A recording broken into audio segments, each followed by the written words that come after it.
Las 8 de la mañana con 10 minutos en todo el país. Estás escuchando La Verdad al Aire por M News Radio, El Observador Mendoza. Y como todos los viernes vamos a charlar un ratito con Roberto Cuchetti, economista de Portfolio, donde, bueno, por supuesto vamos viendo los temas, la agenda económica de esta semana y lo que puede llegar a pasar. O el martes próximo, por ejemplo, se va a conocer la inflación del mes de marzo. Así es que veremos. Roberto, ¿qué tal? Buen día, aquí Natalia y Antonio te saludan. Bienvenido. Buen día, Natalia y Antonio, ¿cómo están? Bien, muy Excelente. bien. Bueno, analizando un poquito estos números, no sé si decirle fresquitos, calentitos, que quedaron de ayer del tema industria, que por supuesto ameritaron una publicación del presidente, pero bueno, hay algunas cosas de algunos sectores que ya venían quejándose de la situación, ¿no? Sí, correcto, esto viene un poco a confirmar lo que ya se venía esperando, eh, sobre todo en el rubro industria, en donde bueno, la caída fue bastante fuerte, eh, si lo vemos en términos mensuales, Ujú. en el tema industria, en términos anuales. Esto quizás también ayer gatilló esa entrevista que tuvo el presidente Milei con dos periodistas, Sí. en donde iba avisando, iba pidiendo paciencia, iba recalcando que el crecimiento no iba a ser homogéneo, no lo era, no lo había sido y no lo iba a ser hacia adelante. Así que bueno, datos que se esperaba, por ahí cuando uno ya lo tiene confirmado siempre suena un poco más duro, Sí. pero bueno, quizás ya hacia el mes de marzo, abril, empecemos a ver datos un poco más favorables en cuanto a nivel de actividad. Ujú. Bien, y en estos sectores, ¿cuál sería la incidencia? ¿La falta de actividad, el movimiento de la economía, la falta de competitividad de los sectores? Sí, ahí, bueno, primero, a ver, estamos en un cambio de modelo macroeconómico, ¿sí? Estamos en uno de mayor apertura, ¿sí?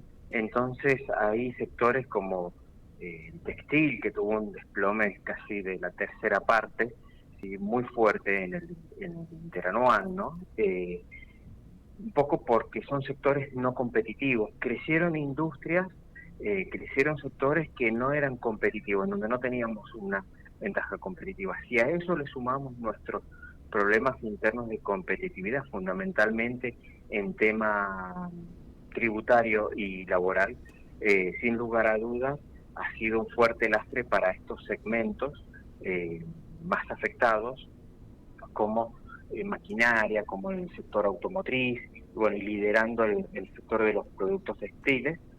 Bueno, por ahí viene un poco este golpe. La economía se está reconvirtiendo, ¿sí? Ayer también tuvimos el tema, o antes de ayer, el tema de la ley de glaciares, que pensamos que va a ser muy positivo para todo el oeste del país. Entonces, en este proceso de reconversión han habido y van a seguir habiendo grandes ganadores y perdedores, y todo aquello que no sea competitivo en un régimen de apertura, sin lugar a dudas, va a tender a sufrir. Cuando decimos que esto, bueno, los interanuales van a seguir dando mal, pero quizás no tan mal y los mensuales empiecen a mejorar un poco, es porque, bueno, estamos hablando de en algunos sectores de piso, ¿no? Entonces, Ujú. es es lógico que la caída en algún momento se detenga porque no pueden volverse variables negativas, ¿no? Claro. Pero bueno, este cambio de modelo va a seguir dando algunos perdedores. Pensamos que otros tienen un poquito más de posibilidad de suba, pero bueno, acá es donde empieza a ser importante y la dificultad del gobierno es hacer competitiva la economía Ujú.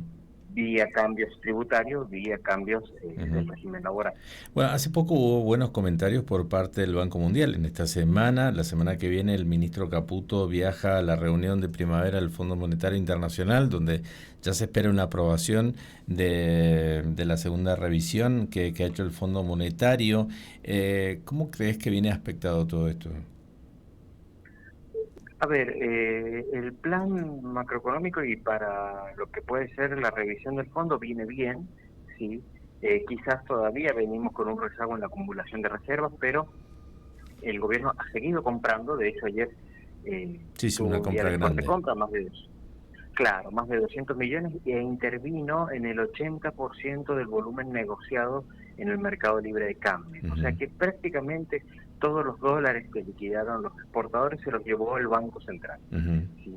Entonces, de ese punto de vista, el programa con el fondo viene bien, las variables se están cumpliendo, el rebote que vamos a ver en la inflación, que venía como estabilizándose en el 2,9, responde a un shock internacional, un shock que dentro de todo Argentina lo pasó bastante bien. Nosotros creemos que ahí no van a tener problema, sobre todo también mostrando esta cara de las dificultades en lo que es el índice de producción industrial,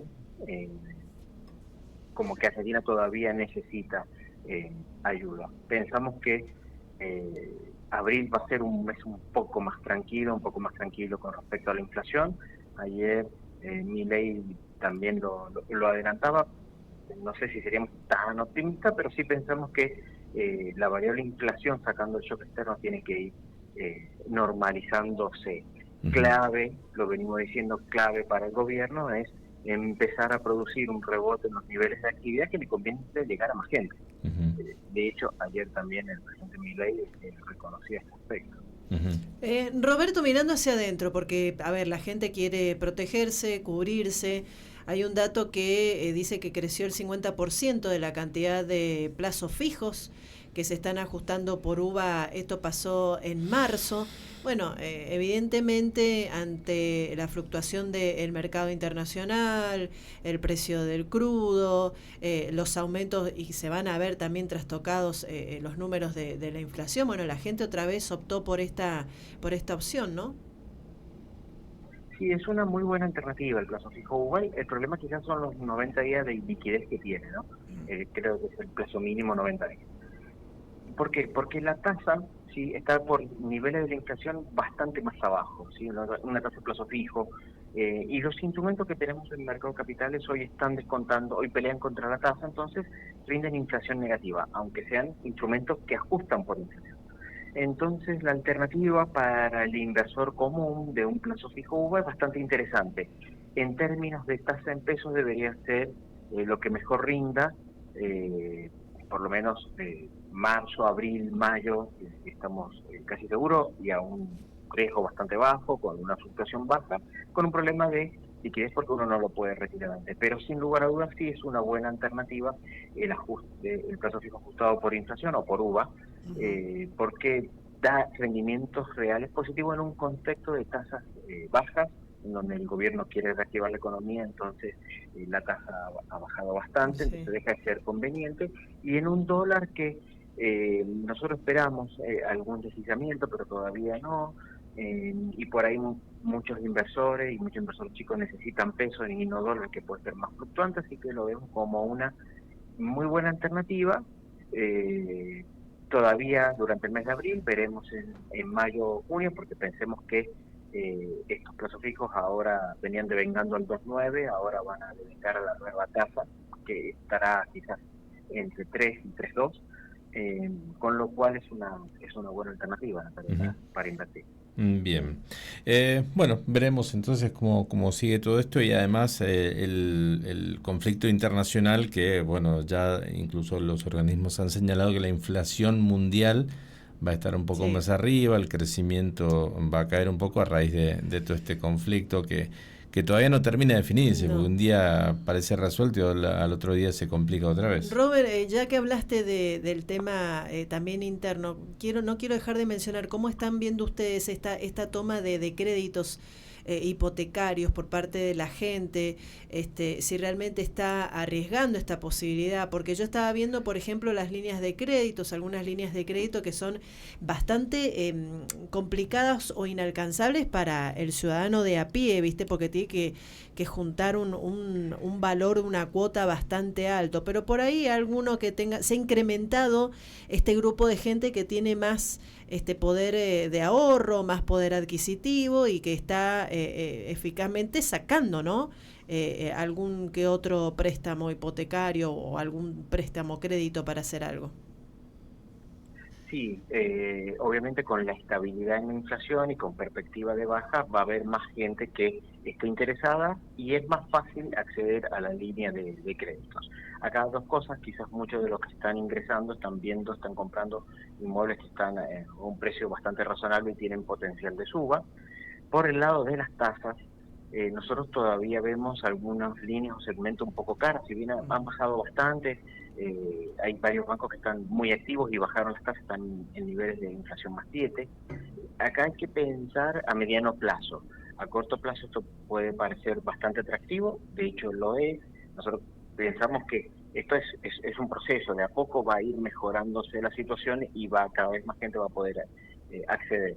Pero una inflación +7 supone que la persona que lo toma está pensando en que todos los años va a poder ganar, ¿sí?, inflación +7%. Así que si la inflación es 20, le van a dar aumento de sueldos o va a obtener ingresos por un nivel mínimo de 27%, si la inflación es 10, es 17, y así. Es difícil en este contexto, sobre todo para muchos sectores de la economía que vienen tan golpeados como lo muestra el índice manufacturero, también, por ejemplo, en el caso de empleados públicos, que uno piense que el gobierno a uno o el empleador le va a dar aumentos por encima de la inflación en 7%. Ese es para nosotros nuestra luz de advertencia. Quizás en la población más joven puede darse,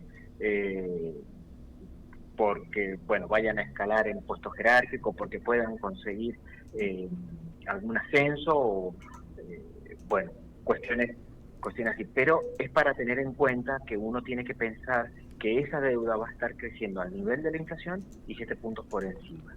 Esto es para después no llevarse sorpresas o desilusiones o decir que el sistema es una trampa, porque no lo es muy buen sistema, pero hay que tener cuidado y mirar a largo plazo, porque a lo mejor yo puedo seguir bien los primeros 3, 5 años, después se me puede volver muy pesado y tendría que tener la posibilidad de rolear esa deuda, canjearla por otra de un costo financiero más bajo. Claro. ¿Sí? Lo vemos bien, pero con cuidado siempre. Bien. Roberto, te agradecemos muchísimo el contacto, muy amable. Muchas gracias, muy buen fin de semana para todos. Igualmente, que estés muy bien. Adiós. Bueno, ahí estaba Roberto Cucchetti, economista de Portfolio, quien nos describía, bueno, todas las cuestiones más importantes que han surgido esta semana de la economía y algunas perspectivas también. Veremos, yo creo que lo del conflicto en Medio Oriente es lo más importante a que se resuelva, porque más allá de que algunos países estén más fuertes y otros más débiles y que les pueda afectar mucho más, nos afecta a todos, a todos. Entonces, menor o mayor medida, por eso